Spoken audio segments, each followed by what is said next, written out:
Dahulu kala, tepatnya 100 tahun yang lalu, sebelum era bajak laut terbesar dimulai, lautan dikuasai oleh para bajak laut raksasa yang terus-menerus menebar teror dan kerusakan. Mereka mengamuk dan membakar banyak pulau serta kota. Tidak ada yang bisa menghentikan amukan para bajak laut itu. Dunia diselimuti akan rasa cemas serta ketakutan. Apakah teror mengerikan itu akan segera berakhir? Pemerintah dunia yang tahu hal itu tentu tidak bisa tinggal diam. Sebagai organisasi penyeimbang dunia, sudah menjadi tugas mereka untuk menjaga perdamaian. Angkatan laut di bawah naungan pemerintah dunia langsung dengan gercep menangkap para bajak laut itu. Akan tetapi, hal itu tidak semudah membalikan telapak tangan. Bagaimanapun, mereka adalah bajak laut kuat yang tidak mudah untuk dikalahkan. Meskipun begitu, pemerintah dunia tidak pernah putus asa menangkap mereka, mulai dari menghargai kepala mereka dengan harga yang sangat amat tinggi, serta masih banyak lagi. Hal itu semata-mata pemerintah dunia lakukan supaya terciptanya perdamaian. Hingga pada akhirnya, kabar menghilangnya 2 kapten bajak laut raksasa sontak membuat dunia terkejut. Bahkan hal itu menjadi sebuah legenda tersendiri bagi negeri Elbaf. Bagaimana bisa 2 kapten bajak laut yang memiliki kekuatan hebat dan mengerikan tiba-tiba menghilang tanpa jejak, seperti ditelan udara? Saat itu seluruh dunia dipenuhi akan tanda tanya. Pemerintah dunia yang tahu hal itu tentu tidak menyia-nyiakan kesempatan emas ini. Angkatan laut dengan cepat langsung menangkap sisa-sisa bajak laut raksasa. Setelah itu mereka kemudian akan segera dieksekusi pada jam dan waktu yang telah ditentukan. Ketika eksekusi akan dimulai, muncul seorang perempuan yang menghentikan eksekusi itu. Menurutnya, hal seperti ini tidak akan menemukan titik terang. Jika kita sampai mengeksekusi mereka, suatu hari nanti pasti mereka akan muncul kembali untuk balas dendam. Setelah terjadi diskusi yang cukup panjang, akhirnya eksekusi itu resmi dihentikan. Selepas kejadian itu, kini teror bajak laut raksasa mulai tidak terdengar lagi. Rasa kecemasan serta ketakutan masyarakat kini sudah mulai memudar. Mereka senang dan bangga terhadap kinerja pemerintah dunia. Pemerintah dunia menjamin ketentraman dan keamanan, sehingga sekali lagi membuat seluruh masyarakat sangat amat mencintainya. Pemerintah dunia tahu apa yang membuat masyarakat senang. Pemerintah dunia adalah organisasi yang seperti itu. Mereka berperan penting menjaga kestabilan dunia dari pemberontak, bajak laut, serta masih banyak lagi, dan tidak akan membiarkan siapapun yang mencoba menentang pemerintah dunia berbuat seenaknya. Mutu mereka ialah keadilan adalah segalanya. Siapapun yang mencoba menentang pemerintah dunia, maka akan dicap sebagai pemberontak dan harus segera dibumi hanguskan. Hal itu mereka lakukan semata-mata atas nama keadilan. Singkat cerita, setelah puluhan tahun teror bajak laut raksasa sudah tidak terdengar lagi, kisah akan berfokus pada seorang pemuda bernama Goldie Roger. Kita panggil saja Roger, ini bebenguknya. Roger lahir pada tanggal 31 Desember di Kepulauan Polestar, di sebuah kota bernama Lockton. Lockton merupakan kota yang berada di perairan terlemah dari 3 lainnya, yang kita semua kenal dengan sebutan East Blue. Keinginannya untuk berlayar menaklukkan dunia sudah ia impikan bahkan semenjak ia kecil.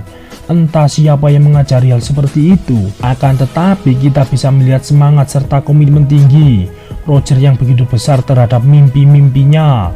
Demi mewujudkan impian besarnya itu, ia sadar bahwa ia tidak bisa mewujudkan itu seorang diri. Jadi Roger berencana mencari nakama serta kapal yang dapat membawanya berlayar menaklukkan luasnya lautan. Dengan topi jerami kebanggaannya, Roger mulai membangun impian besarnya itu. Setelah cukup lama mencari, Roger akhirnya bertemu dengan seorang pemuda. Pemuda itu bernama Silver Rayleigh. Kita panggil saja Rayleigh, ini pebenguknya. Rayleigh merupakan pemuda yang sangat hobi berjudi. Setelah mendapati kabar bahwa rumahnya terbakar, ia pun kemudian mencuri kapal untuk dijadikan sebagai tempat tinggal. Roger yang mendengar hal itu lantas mengajak Rayleigh untuk menemaninya berlayar menaklukkan dunia. Bagi Roger, pertemuan mereka berdua saat ini sudah ditakdirkan. Awalnya Rayleigh menolak hal gila itu. Kalau saya jadi Rayleigh, saya juga menolaknya, coy. Bayangin aja rumah lu habis terbakar, lalu tiba-tiba ada orang dengan entengnya mengajak kita menaklukkan dunia. Sungguh benar-benar tujuan yang gila, bukan? Oke, lanjut. Akan tetapi setelah melihat tekad serta komitmen tinggi yang Roger miliki, Rayleigh akhirnya menyetujui hal itu. Singkat cerita, dengan kapal kecil yang Rayleigh curi sebelumnya, mereka berdua akhirnya memulai pelayaran pertamanya sebagai seorang bajak laut Rocky pendatang baru. Dan sejak saat itu juga terbentuklah bajak laut yang kita semua kenal dengan sebutan bajak laut Roger. Roger mulai merekrut orang-orang tanpa memandang status sosial seperti Skipper Gaban, Blue Marine, Nosdon, dan masih banyak lagi. Sebagai bajak laut pendatang baru di perairan es Blue, nama bajak laut Roger sangat terkenal. Dengan kekuatan hebat serta ambisi yang Roger miliki, membuat Roger menjadi sosok yang cukup ditakuti. Roger singgah di banyak pulau. Mereka takjub atas pulau-pulau yang mereka kunjungi. Banyak hal-hal baru yang mereka dapatkan di lautan. Popularitas Roger di dunia perbajak lautan terus-menerus mencuat, sehingga membuat mereka menjadi bajak laut yang cukup terkenal. Sebagai seorang bajak laut Rocky pendatang baru, bisa dibilang reputasi Roger sangat amat apik. Namanya selalu masuk dalam kabar harian dan menjadi headline utama. Meskipun Roger dan para krunya adalah bajak laut, Roger melarang seluruh krunya untuk menjara dan merampas hak-hak masyarakat, terlebih lagi orang miskin. Sesampainya di perairan Greenland, Roger mengingatkan pada seluruh krunya bahwa perjalanan kita kali ini akan semakin sulit dan berbahaya dari yang sebelumnya. Di lautan yang luas ini banyak nama-nama kuat seperti bajak laut Eric, penembak jitu Silver, si kungfu jahanam bersaudara, dan tak lupa juga si Giant Killer, serta masih banyak lagi. Akan tetapi mereka semua dikalahkan Roger dalam tempo pertarungan cepat. Roger memang benar-benar gila. Dia tidak memiliki rasa takut sedikit pun terhadap lawan-lawannya. Dan tidak lupa juga ada nama bajak laut kuat seperti Charlotte Lin, Shirohige, Shiki, Kapten John, Wangshi, dan tentu masih banyak lagi. Mereka semua adalah para monster. Akan tetapi reputasi bajak laut Roger di atas mereka semua. Bajak laut Roger terus-menerus melakukan aksi di lautan, yang membuat harga buronan untuk kepala Roger dibanderol dengan harga yang cukup tinggi. Di perairan Greenland, baik paruh pertama maupun kedua dalam tanda kurung dunia baru, banyak mengandung mineral magnetik. Karena itulah lautan Greenland sering terjadi ketidaknormalan, dan tentu hal itu merupakan sesuatu yang sangat amat berbahaya. Terlebih lagi arus laut dan angin yang tak stabil membuat Greenland menjadi perairan yang banyak menimbulkan misteri. Untuk mengarungi Greenland dibutuhkan alat bernama logpost, sebuah kompas khusus yang mampu menyimpan medan magnet. Tanpa adanya logpost, mustahil seseorang bisa mengarungi Greenland. Pulau-pulau di Greenland memiliki medan magnet yang mengitarinya, ditambah lagi jalur rute yang rumit. Dengan kata lain, adanya bantuan logpost bisa mempermudah untuk menemukan rute ke pulau selanjutnya. Roger tentu tahu akan hal itu, jadi ia sudah mempersiapkan semuanya. Sebagai seseorang yang akan menaklukkan dunia, Roger bersama seluruh krunya terus berjuang menerjang luasnya lautan. Mereka berlayar dari pulau satu ke pulau lainnya. Sungguh itu merupakan petualangan yang sangat amat hebat. Oke, lanjut. Logpost terus membawa bajak laut Roger singgah ke berbagai pulau. Sekali lagi saya katakan, banyak hal-hal baru yang mereka dapatkan di lautan. Salah satunya ialah tentang batu yang tidak bisa dihancurkan, yang dunia kenal dengan sebutan poneglyph. Batu itu tersebar ke seluruh dunia dan terhubung satu sama lain. Hanya Roger yang bisa mengetahui isi dari poneglyph itu. Hal seperti itu bisa Roger lakukan karena ia memiliki kekuatan misterius. Dengan kekuatan itu, Roger dapat mendengar berbagai macam suara, meskipun dari benda mati sekalipun. Sejujurnya, Roger hanyalah seorang bajak laut. Dia tidak mungkin menyaingi kejeniusan para sarjana O'Hara. Meskipun Roger bisa mendengar suara dari batu-batu itu, Roger masih belum bisa mengartikan makna atau arti sesungguhnya. Maksud dari pesan-pesan itu, Roger mengira poneglyph itu tak lain dan tak bukan hanyalah sebuah benda biasa yang tidak memiliki arti apa-apa. Dan bisa saja, itu hanyalah artefak peninggalan budaya yang tidak begitu penting. Jadi ia tidak begitu tertarik mengenai itu semua. Akan tetapi, di balik itu semua, ada satu hal ganjal yang membuat Roger bertanya-tanya. Mengapa pemerintah dunia melarang keras siapapun yang mencoba mempelajari isi dari batu-batu poneglyph itu? Padahal itu hanyalah sebuah bongkahan batu biasa. Karena pemahaman Roger tentang misteri poneglyph bisa dibilang cukup sedikit, sekali lagi membuatnya berpikir bahwa itu semua tidak terlalu penting baginya. Oke, lanjut. Masih seperti sebelumnya, seluruh media membicarakan tentang sepak terjang bajak laut Roger. Pemerintah dunia yang mengetahui hal itu tentu tidak tinggal diam. Di bawah arahan Laksamana Tinggi Kong, Angkatan Laut terus memantau pergerakan bajak laut Roger. Namun bagi Roger, mereka semua hanyalah ajang untuk menyempurnakan kekuatannya. Roger menghajar mereka semua dengan mudah. Dari pihak Angkatan Laut, hanya Garp dan Sengoku yang dapat menandingi keganasan bajak laut Roger. Mereka sering melakukan bentrok satu sama lain. Bahkan tak jarang Garp mampu membuat Roger terdesak dan sebaliknya. Namun pertempuran mereka selalu diakhiri dengan menaruh respek satu sama lain. Hubungan mereka seperti Doflamingo dan Zoro atau seperti Luffy dan Smoker. Singkat cerita, setelah cukup lama Roger berlayar, akhirnya mereka sampai di kota air yang kita semua kenal dengan sebutan Water Seven. Mereka bertemu dengan seorang pembuat kapal hebat bernama Tom. Ini bebenguknya. Melihat kapal Roger yang telah usang, jika kalian ingat selama ini, Roger bersama kru lainnya berlayar menggunakan kapal yang relik curi di awal-awal cerita. Meskipun begitu, Roger dan kru lainnya sangat amat mencintai kapal itu. Namun bagaimana lagi, rintangan yang akan mereka hadapi ke depannya akan lebih ganas dan berbahaya. Sebab mereka akan menuju ke Greenland paruh kedua, yang kita semua kenal dengan sebutan Dunia Baru. Tempat di mana para bajak laut kuat berkumpul. Dan juga tempat di mana sang malapetaka berada. Sosok monster yang kelak akan mengguncang kestabilan dunia. Siapa lagi kalau bukan Rock D. Shebeck. Akan tetapi, bagi Roger itu semua bukanlah hal yang harus ditakutkan. Dia akan menghajar siapapun yang mencoba menghalangi jalannya. Roger adalah orang yang seperti itu. Dia tidak pernah takut terhadap bahaya yang berada di depannya. Bahkan semenjak ia pertama kali berlayar, ia tidak pernah lari dalam pertempuran. Tidak ada rasa takut sedikit pun di dalam hatinya. Hal itu merupakan salah satu keistimewaan Roger yang membuat seluruh krunya sangat amat menghormatinya. Tom yang percaya akan tekad serta komitmen tinggi yang Roger miliki, merasa terhormat untuk membuatkan kapal hebat yang akan menemani Roger untuk menaklukkan dunia. Kapal itu terbuat dari bahan kayu terbaik yang berasal dari pohon kayu Adam. Setelah berhasil menyelesaikan kapal hebat itu, Tom menamainya dengan sebutan Oro Jackson. Bersama Oro Jackson, Roger akhirnya mulai berlayar menuju dunia baru. Sebelum ke dunia baru, mereka singgah ke Pulau Sabodi untuk pelapisan kapal.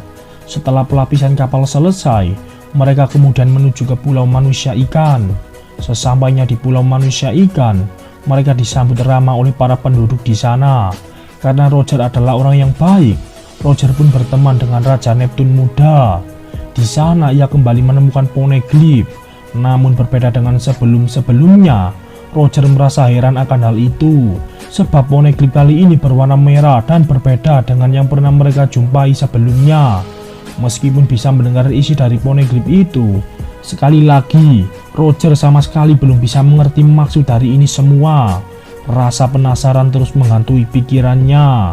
Singkat cerita, akhirnya mereka sampai di lautan dunia baru. Tempat di mana tujuan Roger untuk menaklukkan dunia sudah berada di depan mata. Bajak laut Roger langsung melakukan banyak aksi di lautan. Mereka mengajar para bajak laut yang mencoba menghalangi jalannya. Roger selalu melakukan hal-hal yang tidak pernah terpikirkan oleh siapapun. Banyak pulau-pulau yang Roger kunjungi. Mereka terus-menerus berlayar dari pulau satu ke pulau lainnya. Hal itu Roger lakukan supaya bisa sampai ke pulau terakhir, kemudian menjadi orang yang pertama kali berhasil menaklukkan dunia. Seiring berjalannya waktu, banyak awak kapal yang ingin bergabung dengan bajak laut Roger. Di antaranya ialah Mon Ishak, Ganryu, Yaemon, dan tentu masih banyak lagi. Bajak laut Roger menjelma menjadi bajak laut yang sangat besar dan sangat amat terkenal. Meskipun begitu, Roger tak lupa-lupa mengingatkan kepada seluruh krunya untuk tidak pernah menyerang warga sipil. Walaupun Roger memiliki hati yang baik, dia bisa menjadi seseorang yang tanpa ampun ketika ia sedang marah besar. Jadi jangan kaget jika kelak Roger membantai seluruh bajak laut Maelstrom Spider tanpa rasa ampun sedikit pun. Roger sangat cepat marah, dan dia akan membalas penghinaan bagi siapa yang menghina krunya, tidak peduli seberapa kecil hal itu. Roger juga sangat bersemangat ketika mendapat kesempatan bertarung melawan orang-orang yang kuat. Sungguh kepribadian yang aneh dan sangat amat beradrenalin. Roger juga memiliki 3 jenis haki. Ia melatih ketiga hakinya sampai ke tahap lanjut yang membuatnya menjadi sosok yang mengerikan. Dengan pedang kesayangannya yang bernama Ace, yang juga merupakan salah satu dari 12 pedang terkuat, Roger menjadi ahli pedang yang sangat hebat. Akan tetapi, sesuatu hal yang paling membuat saya sangat amat khawatir ialah sesuatu yang tidak pernah terlintas ke kepala kita semua, yaitu fakta bahwa Uya itu asin. Oke, lanjut. Melihat reputasi serta kemasyhuran Roger yang terus-menerus melonjak, membuat pemerintah dunia tidak bisa tinggal diam. Dengan media besar yang mereka miliki, mereka bebas membolak-balikan fakta yang sebenarnya. Pemerintah dunia tidak mau bajak laut Roger menjadi impact yang cukup berpengaruh bagi pemerintah dunia ke depannya. Jadi mereka menfitnah Roger sebagai bajak laut yang kejam dan suka membunuh. Taring busuk pemerintah dunia mulai terlihat sedikit demi sedikit, dan hal itu diperkuat dengan fakta yang akan membuat Roger dan kita semua terkejut, yaitu fakta keji pemerintah dunia. Sebelumnya Roger dan para kru lainnya telah singgah di banyak pulau. Mereka terkejut mendapati fakta bahwa moto pemerintah dunia sebagai penegak keadilan sejati hanyalah omong kosong belaka. Jika ada negeri yang bukan berafiliasi dengan pemerintah dunia ingin mendapat perlindungan dari angkatan laut, mereka harus membayar uang perlindungan ke pemerintah dunia. Karena hal itulah banyak bajak laut kejam bebas menjajah, menculik, memperkosa, membunuh di sebuah pulau. Dan kampung halaman Shirohige merupakan salah satu korbannya. Meskipun mereka adalah negeri kecil yang bebas hukum, mereka lebih memilih menjalani hidup seperti itu daripada tunduk dan membayar upeti ke pemerintah dunia. Hal itu mereka lakukan karena biaya yang dipatok pemerintah dunia sangat amat tinggi. Apakah hal keji dan tak manusiawi seperti itulah yang dinamakan keadilan? Entah keadilan seperti apa yang mereka miliki. Oke, lanjut. Roger terus berlayar dari pulau satu ke pulau lainnya. Mereka sedang melakukan perjalanan menuju ujung dari Log Post, tempat di mana pulau dengan jalan berbintang telah menunggu. Hingga pada akhirnya, setelah melakukan perjalanan yang cukup jauh, mereka akhirnya sampai di pulau Lodestar yang merupakan pulau terakhir dari ujung Log Post. Rasa gembira serta hiru tawa Roger bersama kru lainnya terlihat jelas ketika mereka menginjakan kaki di pulau itu. Ini semua seperti mimpi. Akhirnya mereka berhasil menaklukkan dunia setelah sekian lama mereka berpetualang. Rasa gembira serta hiru tawa Roger bersama kru lainnya terlihat jelas ketika mereka menginjakan kaki di pulau itu. Ini semua seperti mimpi. Akhirnya mereka berhasil menaklukkan dunia setelah sekian lama mereka berpetualang. Rasa gembira menyelimuti Roger beserta kru lainnya. Namun rasa gembira serta hiru tawa mereka sontak tiba-tiba menghilang. Tatkala Log Post mereka terus-menerus berputar tanpa henti dan tidak mengarah kemanapun, yang menandakan bahwa ini bukanlah pulau terakhir. Mereka semua sadar bahwa masih ada satu pulau lagi, dan akhirnya mereka mulai menyadari tentang hubungan ini semua. alasan mengapa pemerintah dunia melarang siapapun untuk mencoba meneliti batu-batu poneglyph, supaya jangan sampai ada seseorang yang mampu menemukan pulau terakhir itu. Roger yang sebelumnya mengira itu hanyalah batu artefak budaya yang tidak terlalu penting, akhirnya menyadari bahwa itu semua adalah sesuatu yang sangat amat penting dan saling terhubung satu sama lain. Dan dari semua poneglyph itu, kemudian ditarik kesimpulan bahwa ada 4 raut poneglyph yang memberitahukan letak di mana pulau terakhir berada, serta informasi tentang kebenaran dunia. Sejak saat itu juga, Roger mulai kembali berlayar mencari 4 raut poneglyph. 1 tahun kemudian, terjadi sebuah insiden atau festival, yang dimana banyak bajak laut kuat yang datang ke pulau bernama Hachinohe. Mereka semua berkumpul bukan tanpa alasan. Di pulau itu terdapat kekayaan dan kemakmuran yang sangat amat melimpah. Para bajak laut bertarung mati-matian satu sama lain, sehingga hanya tersisa bajak laut kuat saja yang masih bertahan hidup. Di antaranya Ila Shirohige, Kaido, Kapten John, Wang Shi, si Perak, serta Big Mom. Dari situlah mulai terbentuk kelompok bajak laut paling berbahaya dan paling ditakuti di dunia, yakni bajak laut Rock.